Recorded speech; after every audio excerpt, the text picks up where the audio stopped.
at airports all over the world. Hey, did you see a flying disc out by C-17? Something is happening. Pilots on the ground are reporting a UFO sighting.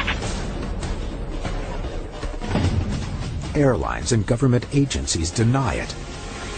Certainly there was a cover-up.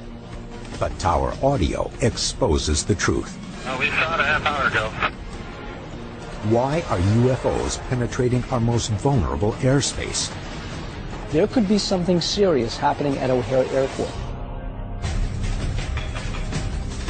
What could make an 8,000-foot-long hole in a cloud? Some sort of object that was radiating heat. Be invisible to radar. The FAA chose to say it doesn't exist. And even the naked eye. There are things that we may not be able to see, but they may actually be there. This is case number 47206, Aliens at the Airport. Caution for the UFO.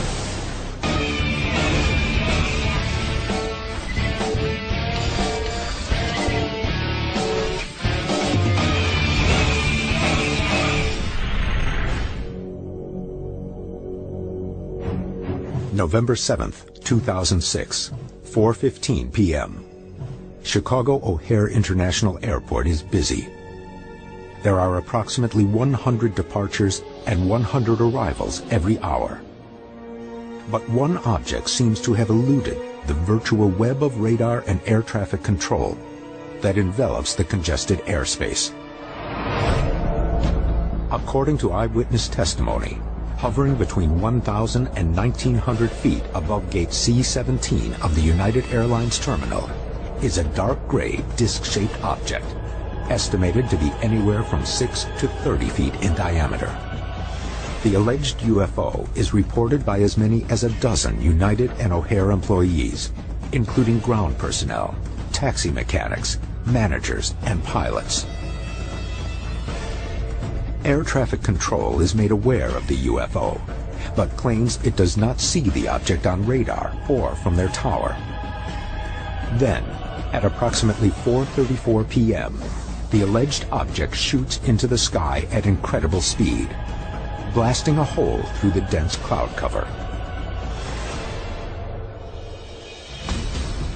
To this day, United Airlines and the FAA say nothing unusual happened on November 7th.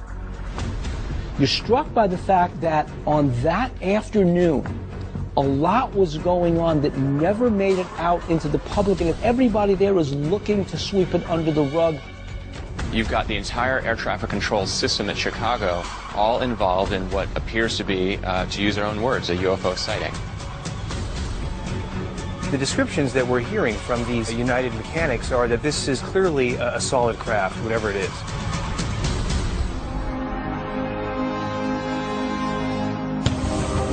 On the ground in Chicago, Pat Uskert will uncover the details behind the sighting and how the story first broke. We have to consider the possibility that there really was something hovering over this airport. Dr. Ted Ackworth will fly a mission to see how a flying disc or anything else could evade radar over one of the busiest airports in the world. I don't know of any way for any conventional aircraft to get into that airspace without actually being detected. And Bill Burns will examine the safety implications of this event. Sometimes people get so nervous about something that literally they become dismissive.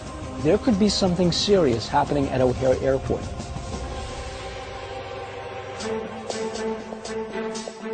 January 1st, 2007. After 2 months of research, journalist John Hilkovich of the Chicago Tribune publishes an article exposing the sighting at O'Hare Airport. You're a Pulitzer Prize-winning journalist. How did you end up breaking this major UFO story? Well, yeah, it's completely unusual for me to be working in this area. But actually, Peter Davenport of the National UFO Reporting Center called me in early November of 2006 shortly after this alleged sighting at O'Hare. We were able to rule out very quickly that this was not a hoax of any type. These are all aviation professionals, ranging from pilots to ramp workers to United Airlines managers who believed they saw something above the airspace at O'Hare and were very concerned both from a potential safety and potential security standpoint. John's research reveals that at some point after 4 p.m., a United ramp worker at gate C-17 looks up and reports seeing a dark gray disk, which is later estimated to be approximately 22 feet in diameter, hovering between 1,000 and 1,900 feet above the gate. He tells the two mechanics inside the plane. A United Airlines manager hears the account over his company radio, walks outside of his office, and he too supposedly sees the disc-shaped object. Finally, two pilots parked at a gate also report seeing the UFO. After approximately 15 minutes, the disc accelerates up through the dense clouds and leaves behind a hole distinctly showing blue sky up above. But because the object does not appear on radar and cannot be seen from the control tower, the FAA refuses to investigate. I at first tried to laugh it off, and then just followed up with, well, our theory, and emphasizing theory, was this was some kind of weather phenomenon, but there was no investigation of any type. Despite the witnesses' years of experience, the FAA proposes that the UFO is nothing more than a trick of light on the low cloud cover.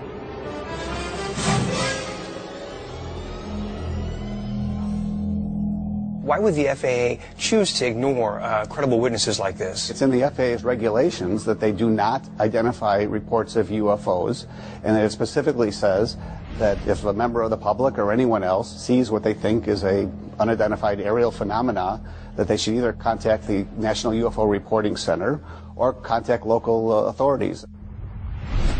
Now, United Airlines, they are not a government entity, they're a private company. How did they react? Initially, United told me they had no knowledge of this sighting at all, and nothing in their logbooks, no documentation whatsoever. But then, proof surfaces. After numerous Freedom of Information Act requests, the actual tower communications are released. Clearly, airport employees report seeing something.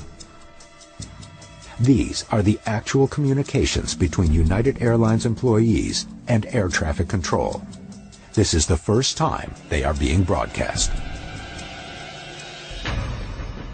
Do you see anything above United's concourse? They actually, believe it or not, they called us and said somebody observed a flying disc about 1,000 feet above the gate Charlie 17. You see anything over there? Oh, we saw it a half hour ago. Who saw it? A whole bunch of us over at the Charlie concourse. Really? You guys did? Who's this? The United taxi mechanics. But according to Hilkovich, United employees claim they are forbidden by the airline from speaking about the incident. He follows up on these claims and speaks with a United spokeswoman. During a phone conversation, she tells him, quote, "My concern is that my employees are coming forward and talking to you, which we have not authorized and will not authorize." None of the employees were willing to have their names used in a newspaper because of the possible repercussions. The investigation's attempt to get interviews with United employees are also met with a short but polite response. Quote, "Thank you for the invitation, for which we are going to have to decline." Bottom line, were the FAA and United Airlines complicit in a cover-up? Certainly there was a cover-up. Whether they communicated behind the scenes to come up with this story, I can't say. But they both denied any knowledge of the existence of these reports. There's radio evidence to show that they knew about it on November 7th. These taped conversations from November 7th between the control tower and United employees revealed the entire story. Initially, tower officials sound skeptical as the first reports are relayed. Tower, this is Dave. Hey, Dave, it's just from United Tower. Hey, did you see a flying disc out by C-17? It starts. You're seeing flying discs. Well, look at the pilot and the ramp guys are telling us the C-17 they saw some flying disc above, but we can't see above phrase? I haven't mentioned anything, Sue. And if I did, I wouldn't admit to it.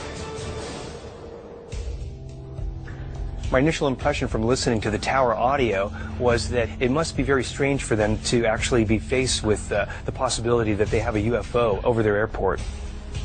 But as reports from the ground continue to be received, the tone of the tower officials changes from skeptical to concerned. Some of our pilots on the ground were reporting a UFO sighting at 1,000 feet from the seaside of the airport. Did you guys hear anything about that? You know what? The ramp tower called me, I want to say about 10, 15 minutes ago. We have not seen anything up here. Okay. But we will surely keep an eye out, that's for sure.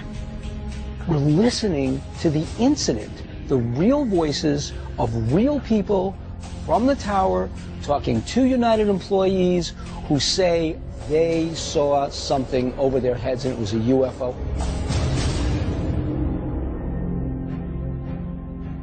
While the tower grapples with unconfirmed reports, several eyewitnesses finally step forward.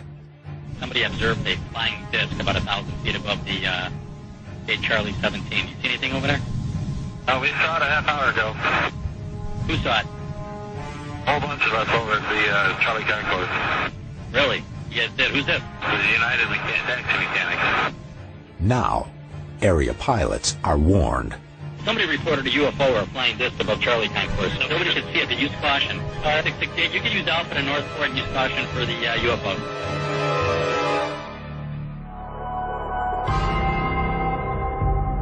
The O'Hare incident is not the first UFO sighting near an airport. 1978, at McCarran International Airport in Las Vegas, both pedestrians and a pilot see a disc-shaped UFO with glowing white lights. And 1997, over JFK Airport in New York, a Swissair 747 barely misses a glowing white cylindrical object traveling at a high rate of speed.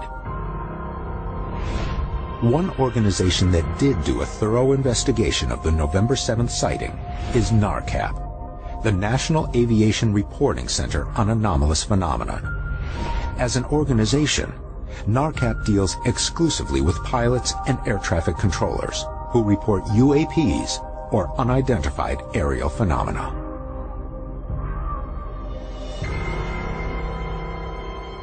Bill meets with NARCAP Executive Director Ted Rowe. Why did you get involved in the Chicago O'Hare case? The Chicago O'Hare case involved an unidentified aerial phenomena that intruded into Class B restricted airspace over the sea terminal at O'Hare and very clearly represented an aviation safety hazard. Class B airspace extends to 10,000 feet above America's busiest airports. These areas are thoroughly monitored by air traffic control, and all aircraft must obtain clearance before entering. Unidentified aircraft pose a significant problem. There is no contingency in place for pilots, air controllers, or radar operators when it comes to dealing with unidentifieds. You're saying that UAPs represent a threat to air traffic safety, especially in the case of O'Hare. NARCAP investigators write an exhaustive 155-page report on the incident. They conclude, quote, an official government inquiry should be carried out. Had this phenomenon moved into lanes of oncoming air traffic, it could have resulted in catastrophe. How could an object make its way undetected through one of the most monitored and controlled airspaces in the world? Ted is about to take a flight into O'Hare to see just how secure this airspace is. Could some sort of craft penetrate Chicago O'Hare airspace? While a video reveals how close these encounters can really become. The team is in Chicago, Illinois, investigating the report of a disc-shaped UFO that was seen by United Airlines personnel on November 7, 2006 at O'Hare International Airport. Illinois has been a magnet for reported UFO activity in recent years. Previous investigations have examined the mass sighting of a huge triangular formation of lights over the nearby suburb of Tinley Park in 2004, and the intense pursuit of another triangular craft in southern Illinois by 5 different police departments in 2000. Now, the UFO sightings have come to the state's largest city and one of the busiest airports in the world. The strange object seen at O'Hare allegedly hovered over gate C-17 in the United Concourse for about 15 minutes before reportedly rising rapidly into the cloud cover, leaving a round hole in its wake. But how could this object have entered this highly controlled area in the first place? The skies above Chicago O'Hare are some of the most closely monitored in the world. Ted is about to stage a flight to see how even a small plane must go through intense scrutiny in approaching this airport. The purpose of the flight is really to put to the test whether or not some sort of craft could penetrate Chicago O'Hare airspace without going through these various levels of air traffic control and radar coverage. Controlled airspace around the world is organized as imaginary cylinders that fit around airports. The cylinders get narrower as aircraft descend to lower altitudes and make their approach. If mapped out, they look like an upside-down wedding cake. At each successive layer of the wedding cake, the degree of communication with the control tower and the demands on the pilot increase. Scott Schweider, a local flight instructor, will help Ted navigate his way into O'Hare. Now getting in there isn't going to be easy. Right. They're going to have to move a lot of traffic for us. It'll be busy.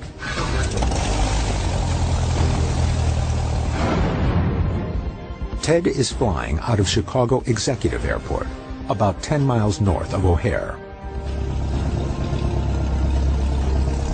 3-4, clear for takeoff. Here we go. All right, ready to go.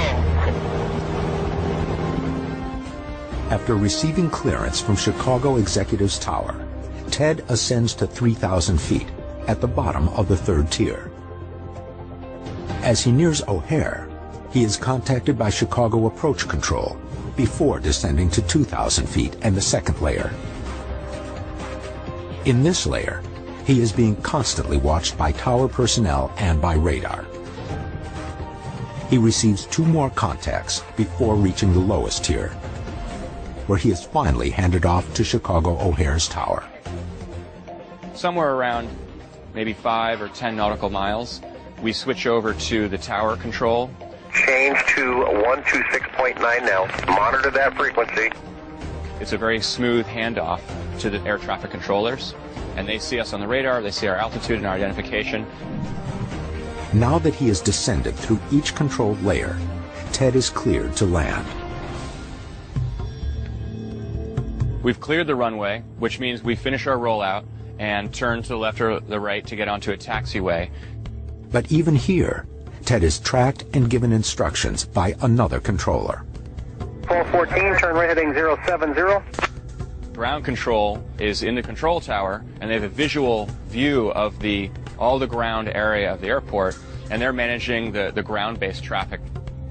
With such a complicated system, including multiple air traffic controllers, restricted zones, and ground control, how could any object navigate over this airport without being tracked by numerous officials?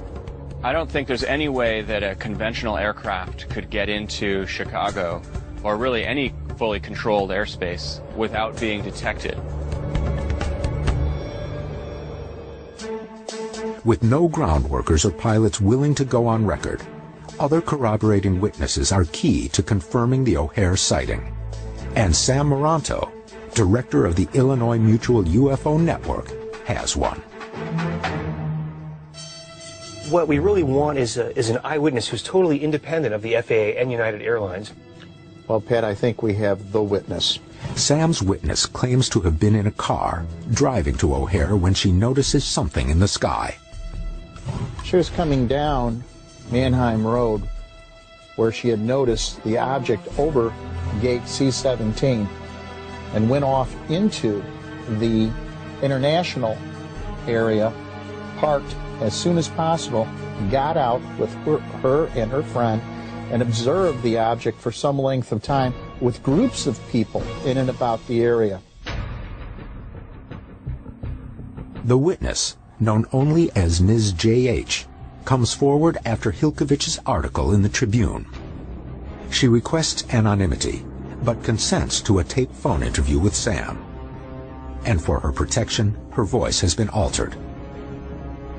At the point when I first saw it, it was straight ahead of me, slightly to the left, and just sitting there. Didn't in any way look like a plane.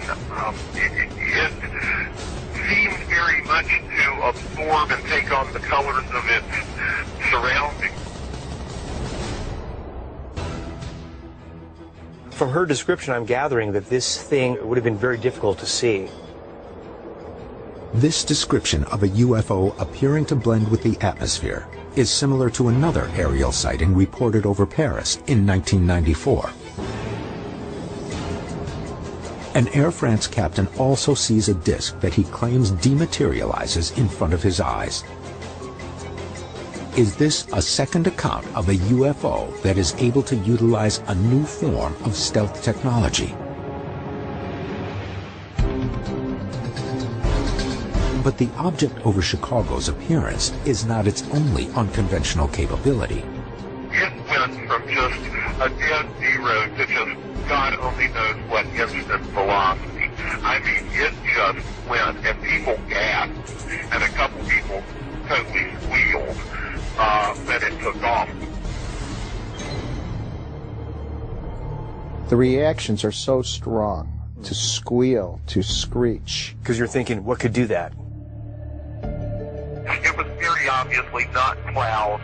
It was very obviously a solid object.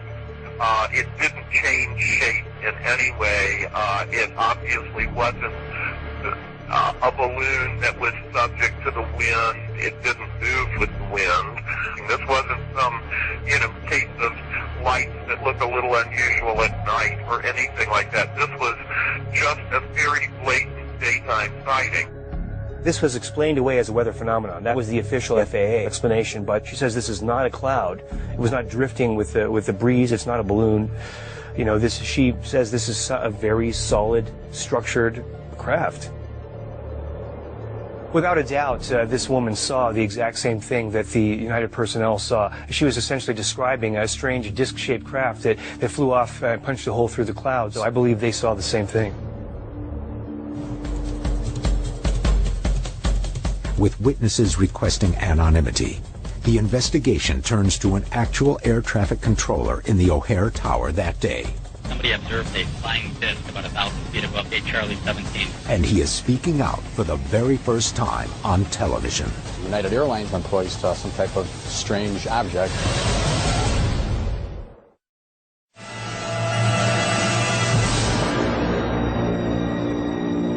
The team is in Chicago, investigating an alleged UFO reported by United Airlines employees on November 7, 2006.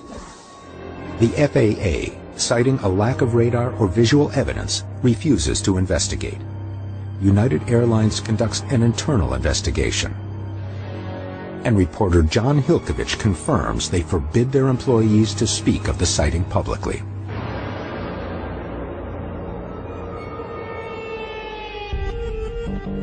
Having heard the tower tapes firsthand, Pat and Bill meet with Craig Burzik, an air traffic controller with 22 years experience. 18 of those years at O'Hare. Craig is handling ground control on November 7, 2006. He is speaking about this on television for the first time. On the tapes, it is Craig who asks if the other planes see the UFO reported over C-17. Gateway 5668.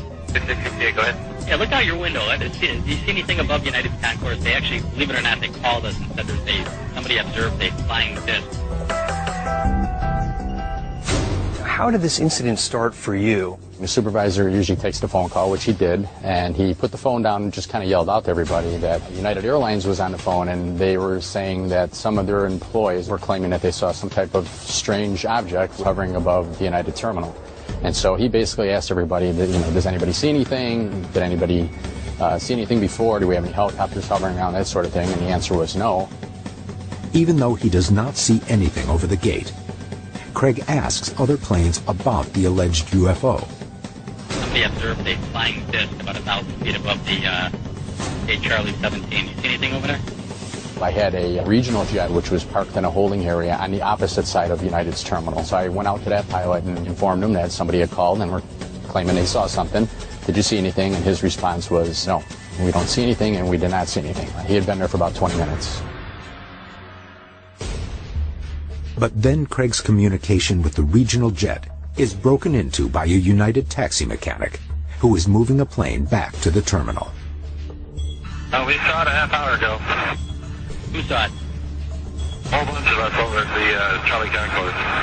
Really? You guys did? Who's it? The United taxi mechanic. So what happens when you get these two conflicting reports? How do you try to resolve them in your own mind?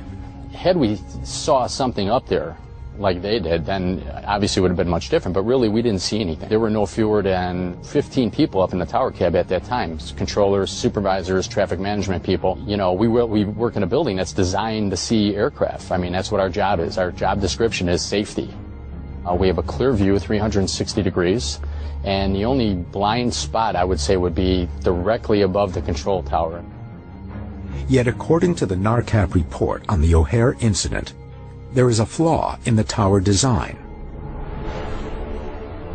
Based on NARCAP's calculations, an air traffic controller standing next to the console and facing gate C17 would have a vertical view of about 30 degrees arc before his vision would be blocked by the outsized overhanging roof and upper window frame. He could only see a maximum of 1,800 feet above ground level. The NARCAP report says that since this object was estimated to be at 1,900 feet, you would not have seen it from the tower. How to react to that? That's not true. The control tower is United's terminal lies directly in front of the control tower, and opposite of the terminal there are two of the main runways. If it was hovering over United's terminal, we would have saw it. Yeah, I'm just curious, if you had seen something, what would you have done? We'll stop departures, we'll stop arrivals, we'll put airplanes in a hold. We just didn't see anything. There was nothing there to investigate, and there was no impact on the operation. In Craig's opinion, the sighting is caused by a weather phenomenon. I'm not saying they didn't see anything, but what they saw was likely some kind of reflection that was positional in nature. It was kind of dusk. We had wet pavement the entire day. You have airplanes all over, hundreds of airplanes with flashing lights. And United's terminal is all glass. There's a lot of reflection. I understand that Craig Verzik believes that nothing went on, but I also had the chance to talk with John Hilkovich, who was there on the ground talking to the eyewitnesses. These were very credible eyewitnesses. These were experienced people. They all gave accounts of something that was a clearly defined object. I don't know how to reconcile the two.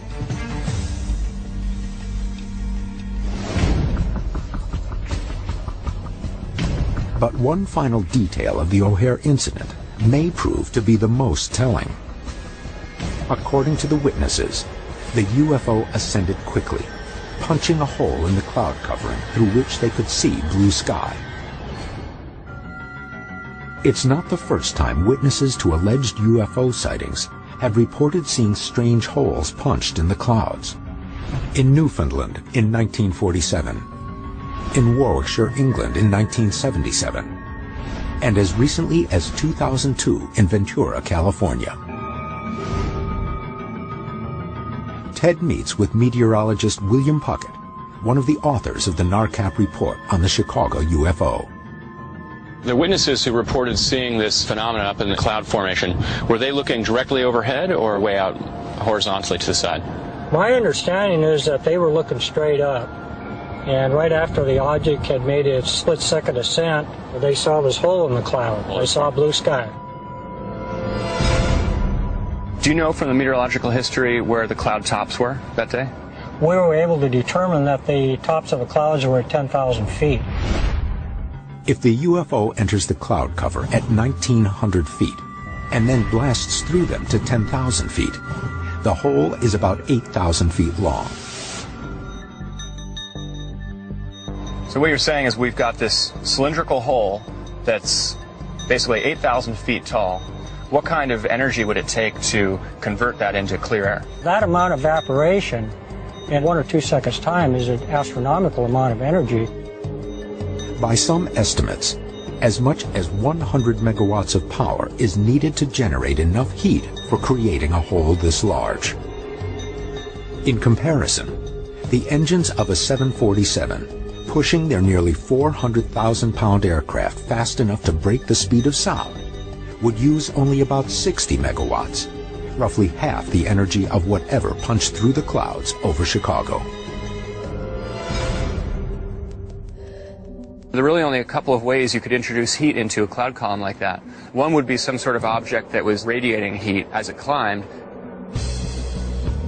The other would be something much more lightning fast, an electromagnetic impulse that would heat the air column itself. And that's the only possibility I can think of that would be plausible, because the descriptions, again, say that it happens so quickly. Between the object's ability to evade radar, its ability to blend into the atmosphere, and its ability to punch an 8,000-foot hole through dense cloud cover, the craft clearly displays extraordinary characteristics. But the O'Hare incident is not the only account of an advanced UFO penetrating supposedly secure airspace.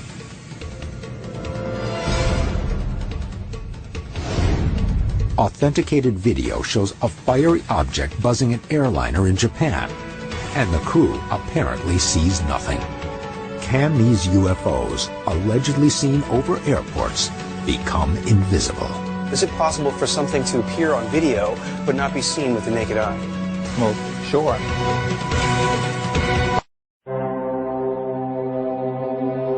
An alleged UFO over Chicago O'Hare has raised concerns about airport security, but another case could prove even more unsettling. October 23, 2004, about 30 miles to the east of Itami International Airport in Osaka, Japan. Mr. Kyoshi Amamiya is videotaping airplanes when he spots something he can't quite comprehend.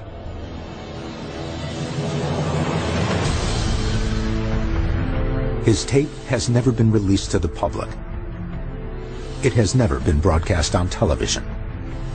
A fiery glowing object appears to be on a collision course with an approaching airliner. The light seems to pass dangerously close to the wing. The camera tracks the object as its shape transforms. At first, it appears as a solid hot bloom. Then a second heat source materializes. Finally, after 3 minutes, the object begins to fade, and then vanishes.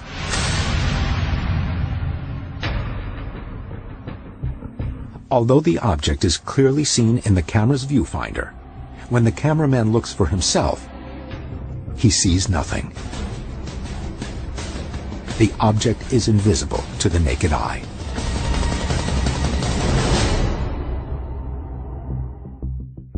NARCAP Director Ted Rowe and investigator Bill Puckett have brought this to the attention of the UFO Hunters investigation into airport incursions.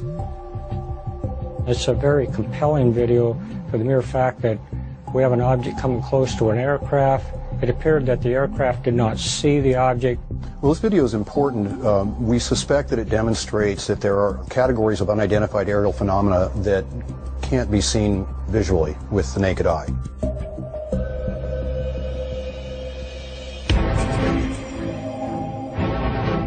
But this isn't the first time video has captured something that appears to be invisible. A previous investigation looked at footage from the Volusia County, Florida Sheriff's Office that shows a dumbbell-shaped object on infrared video. The object was also over an airport, and it was also invisible to the naked eye.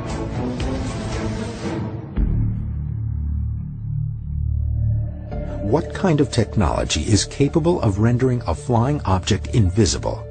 And why is the camera able to see what we cannot? Pat meets with Ted and Dr. Peter Morse from the physics department of Santa Monica College to find out. I'm looking for scientific answers. Is it possible for something to appear on video but not be seen with the naked eye? Well, sure. I mean, visible light's part of the electromagnetic spectrum, and we just see a little piece of it, but there's all sorts of other parts of the electromagnetic spectrum. Gamma rays, X-rays, radio waves, and infrared. So, you know, our eyes don't see some parts of the spectrum. Maybe it was part of the spectrum we couldn't see. If you're using a video camera like this, this is not a perfect match to the human eye. So it actually captures information on either side of what we see with our eye. Ted believes one explanation why the object over Japan might be visible to the camera, but not the camera operator, is because it could have been emitting infrared light. The human eye can only see a small part of the electromagnetic spectrum. Infrared light is just beyond this range. But some video cameras are more sensitive and can see more than the eye is capable of, including infrared light. This is our infrared flashlight, and has a light source in here that only emits infrared, so you won't be able to see it with the naked eye. So if you look down here, I'm shining this flashlight right onto the plastic. So this is on right now? Absolutely. I don't see anything. Look at the camera. I can see. Clearly holding. I can see that it's on. Flashlight. Infrared is used in many different technologies. The military uses infrared lasers to guide heat-seeking missiles towards and away from targets. And NASA uses it to transmit information across thousands of miles of space. What this suggests is that if the object in the Japanese video is emitting infrared light, it could be capable of projecting a form of communication or a form of weaponry, and either could be a significant hazard near an airport. There are things that we may not be able to see, but they may actually be there, meaning that there's a definite connection between this JAL 1521 video footage and the object seen over Chicago O'Hare.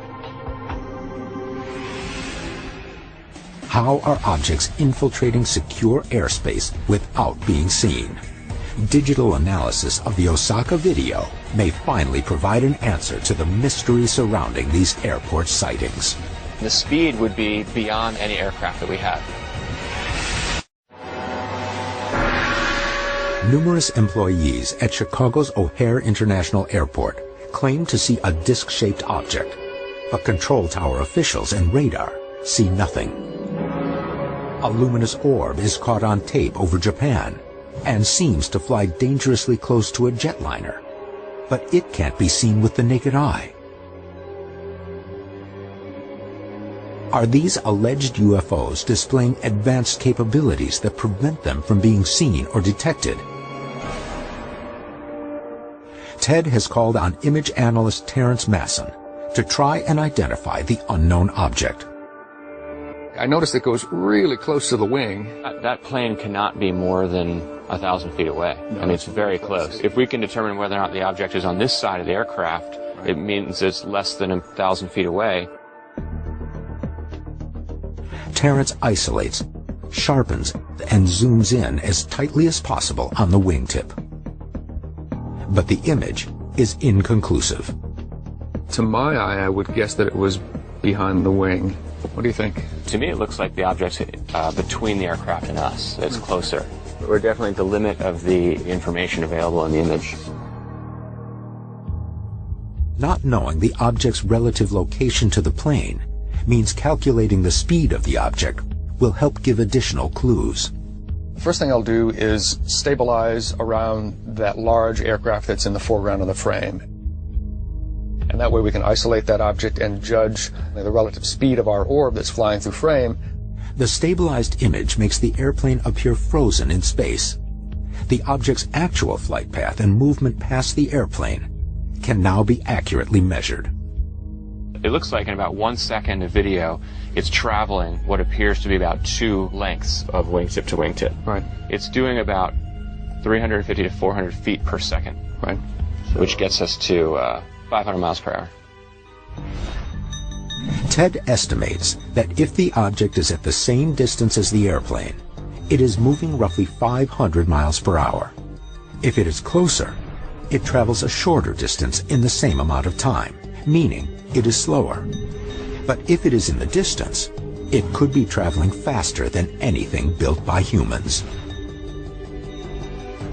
So we have a contradiction here. If it were near to us and within a reasonable speed, we should be able to see the structure. Now, if it's very far away from us, we wouldn't be able to see the structure, which we can't. But the math tells us that the speed would be beyond any aircraft that we have.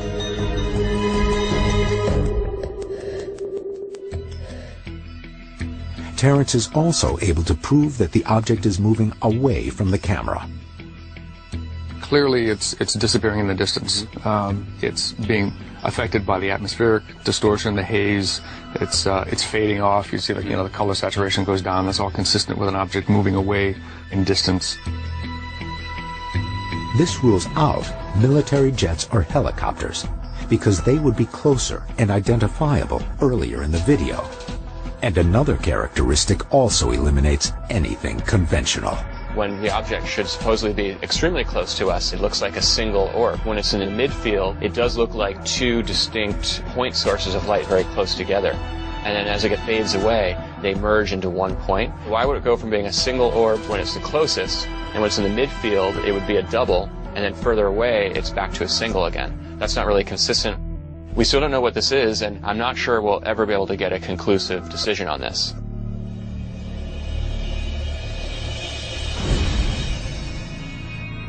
In both Chicago and Japan, the identity of these objects remains elusive. One evades radar and supposedly uses more power than a 747 to blow through 8,000 feet of cloud cover, while another remains invisible and could be traveling at speeds beyond any known aircraft. If technology like this cannot be identified in sensitive airspace, what are the repercussions? Bill meets with former British Ministry of Defense official Nick Pope, who was responsible for investigating and researching UFOs for the British government. It doesn't matter what UFOs are. It doesn't matter whether you're a skeptic or a believer. If you've got something unidentified operating in the controlled, restricted airspace, then it's an air safety issue. Alarmed by the FAA's refusal to investigate the incident at O'Hare, Pope writes an op-ed piece in the New York Times entitled Unidentified Flying Threats in July 2008. A healthy skepticism about extraterrestrial space travelers leads people to disregard UFO sightings without a moment's thought. But in the United States, this translates into over-dependence on radar data and indifference to all kinds of unidentified aircraft. Whatever these objects are, because they're in commercial airspace, we have to take something seriously. If we're not interested in something, and unless it behaves like a conventional aircraft, it makes us vulnerable both to terrorism and to espionage.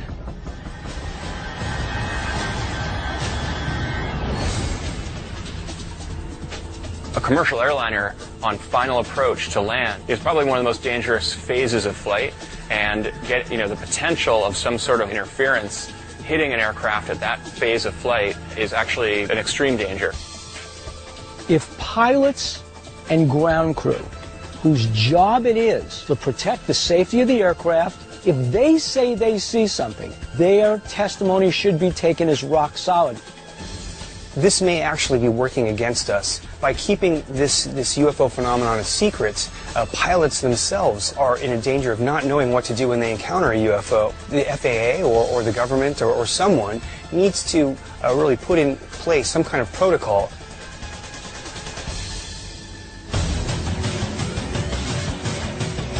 As the UFO phenomenon continues to be denied, technological capabilities seem to be escalating.